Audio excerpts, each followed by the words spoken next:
Welcome to Town Talk, the official podcast of the town of Stephenville, where community conversations happen. I'm Mayoral Joy Castillo, Communications Manager at the town. This podcast takes place in the chamber of Town Hall, where we share updates, ideas, and information about what's happening in our community. Joining me today is Cecil Stein, who is a candidate for mayor in the upcoming municipal election. Welcome, Cecil. Thank you. Happy to be here. Thank you, Cecil. So first of all, before we get into our questions, if you just want to give us a little introduction of yourself. Well, the last thing I did, I just had 2 hips replaced in the last 6 months, 1 a month ago, so that's why I got the cane, but that'll be all gone in another couple of weeks. So I came to Stephenville 55 years ago. I had a 3-year contract on chief engineer on the construction of the mill, and I'm still here. During that time, I was mayor for 16 years, plus I served another 4 years as a councillor. I'm now married to, my wife is from Cuba, and we have 1 son who's in UNB studying computer science. Excellent. Yeah. So, Cecil, as you mentioned, you were a mayor here in the town of Stephenville for 16 years. So what made you decide to put your hat in the ring and run for mayor once again? Well,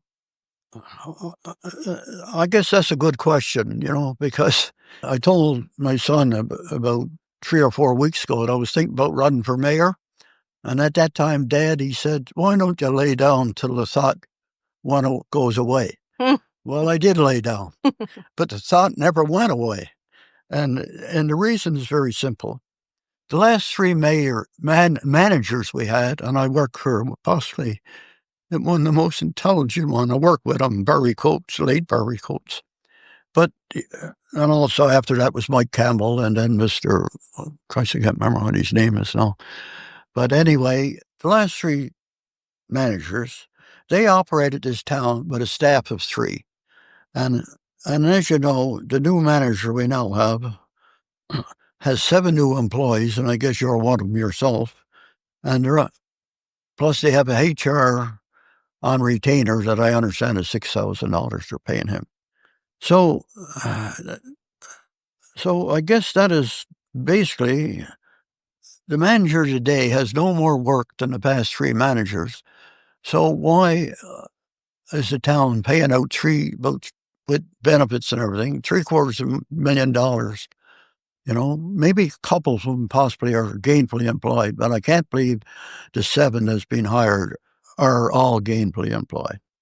Even the city of St. John still don't have an assistant town manager. So I think I said to myself,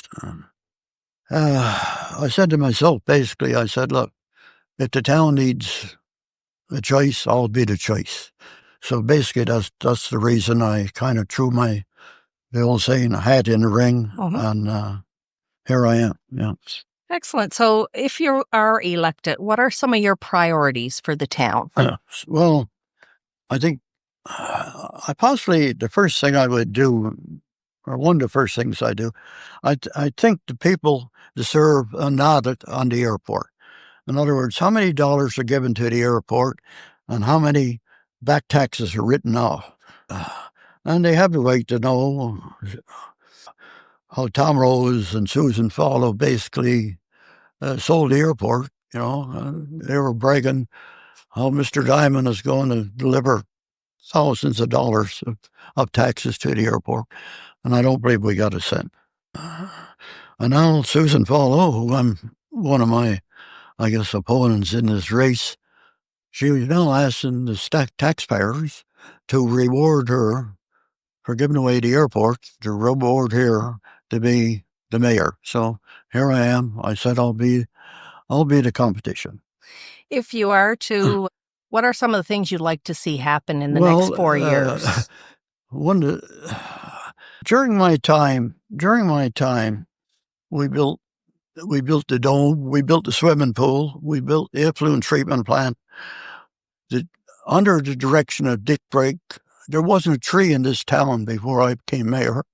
So today the town is full of trees, but the unfortunate thing about it, they stopped planting them after I was no longer mayor. Mm-hmm. We should be planting trees every year and never stop. So that would be one of my priorities. But the most important priority this town got to have is the maintaining our potable water system. I had a hell of a fight with my council at the time to even to drill wells. They wanted to stay at Knowles Pond, but I eventually convinced them the wells was the way to go. But unfortunately, for the last 15 years or so, they never maintained the wells. Now, most people wouldn't be familiar, but the wells are subject to small movement in the earth.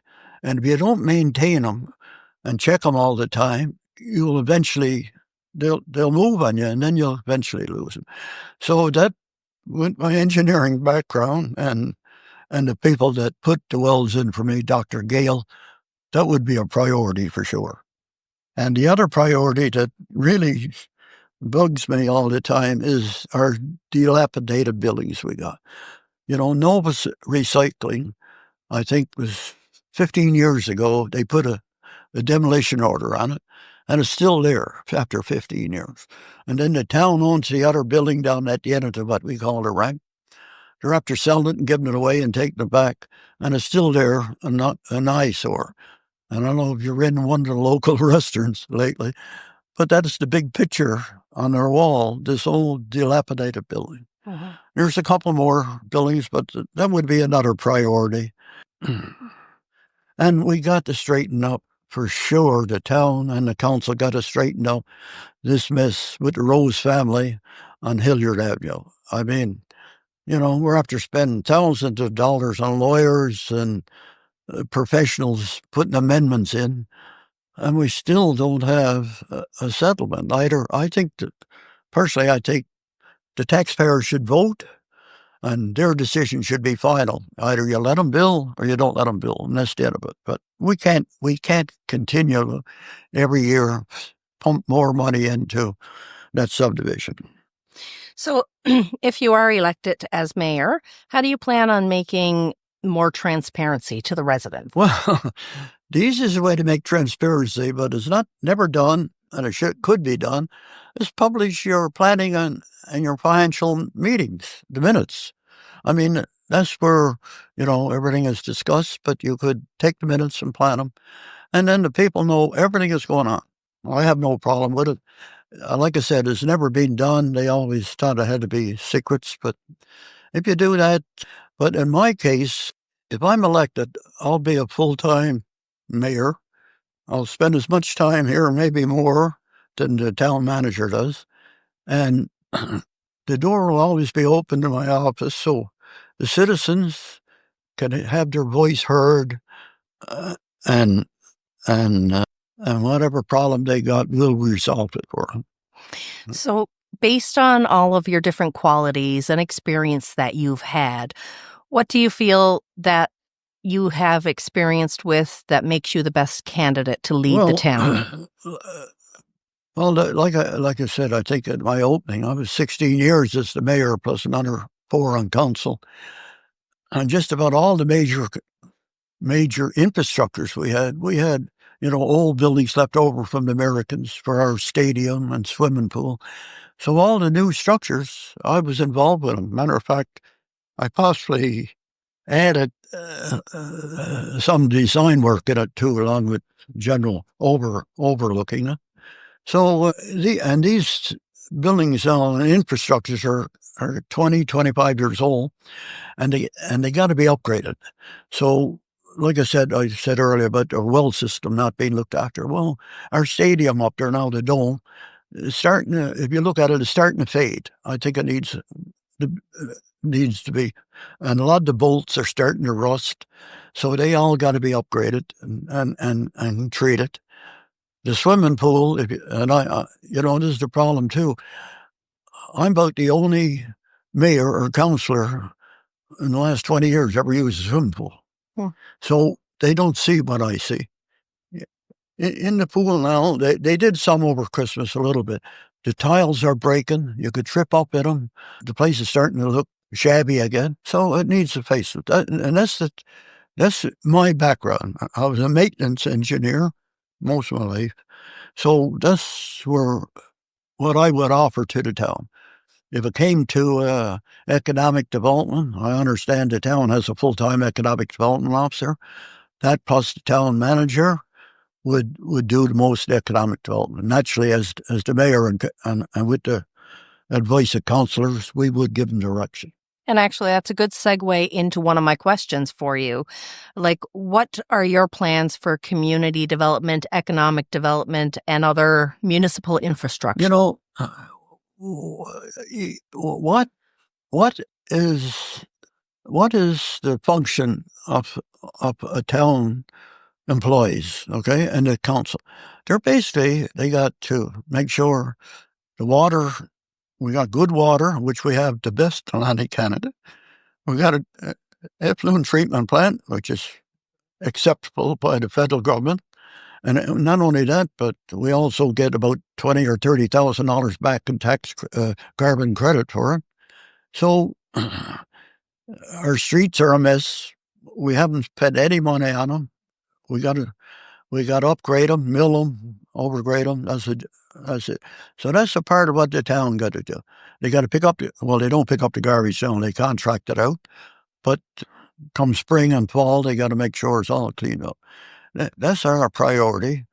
And like I said, economic development is always a priority, but you got to appreciate, just in Newfoundland alone, there's about 400 towns looking for the same industry we're looking for. Mm-hmm. So how can we be better?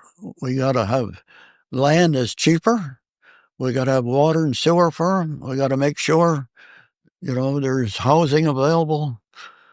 And that's about, we've got to be better than anybody else. Yeah. Excellent.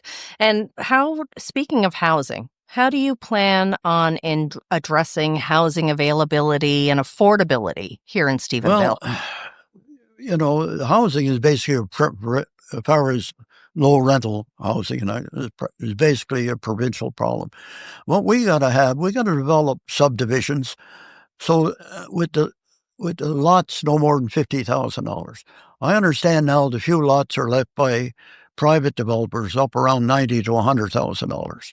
Well, if that's the case, then the town has to start developing a couple subdivisions. And then we got to encourage private developers to come in. We need some top-notch condos. We need apartments too, like crazy. I was talking the other day, and one young lady told me she advertised in Facebook. She had an apartment for rent, and within 2 days she had 100 inquiries. Wow! So there's demand for all sorts of apartments, but there's people living now in a big home, maybe older people, and they like to move into a condo. And these condos got to be first class, but they're looking after the heat, lights, snow clearing, grass cutting, do everything. Even maybe pick up their groceries. I don't know. But that's the main thing is try to develop subdivisions and cheaply. Yeah. Excellent.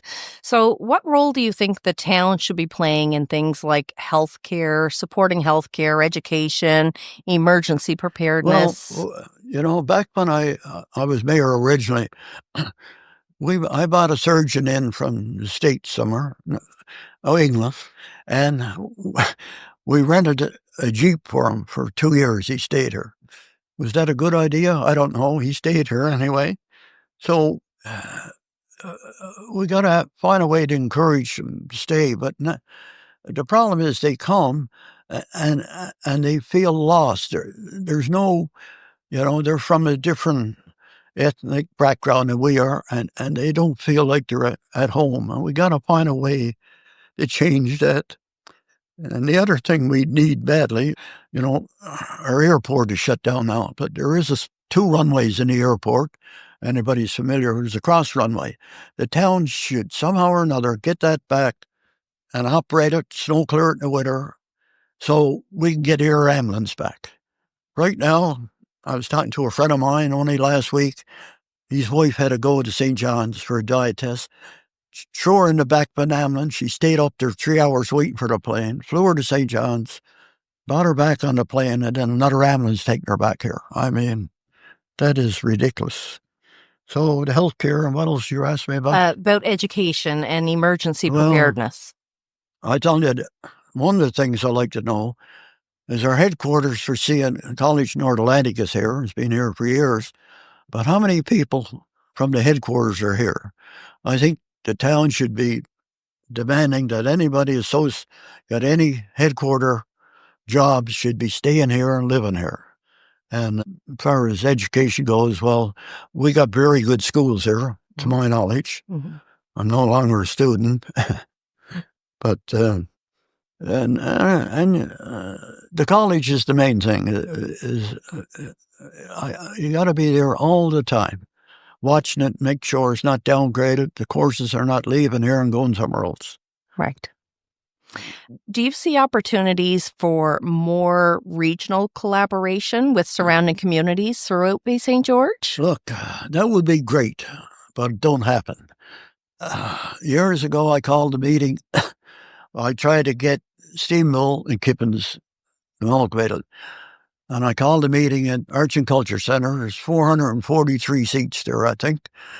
I was the only one in favour of amalgamation. At that time, of course, Kippens' tax rate, and it possibly still is, was lower than ours. So they wanted nothing to do with amalgamation. When I was involved with trying to build our swimming pool originally, I had to have 4 towns. I got Kippens to come on side, and then I went to the crossing. They wouldn't have nothing to do with it. Of course, St. George's had their own problems. So to get regional cooperation, if that's what you want to call it, it's hardly going to happen. I love to see it, but you had to be more than a super salesman to make it happen. So I don't think it'll happen, really. Yeah. Okay. I just have one more question on my list, but just basically, if there's something that you want to share directly with the people of Stephenville about why they should vote for you, if you have something that you'd like to present. Yeah. I should say they should vote for me. I need the money. But anyway, look, my closing remarks would be, I suppose, I have a brochure out that will be in the mail, or it will be delivered in a few days. They can read that, and that will give more detail than this interview we had here today. But as I stated in my brochure, if you trust me with your vote, I will be, as I just said too early, I'll be your full-time mayor, and my door will always be open. So any of the citizens, their voice will be heard and valued. And so I just ask you, at the end of the day, vote with your heart and vote Stephenville first. So that's it. Excellent. Well, Cecil, I really want to thank you for taking time to come in here today to answer our questions that we've had. We really appreciate it. Half hour's cool. Yeah, we had a good chat. Yeah. I really appreciate you coming in. Thank you again, and we want to wish you all the best of luck in the upcoming municipal election. So that concludes this episode of Town Talk. Thank you very much to C. Stein, candidate for mayor in the upcoming municipal election, for joining us here in Chamber today. And stay tuned for another edition of Town Talk.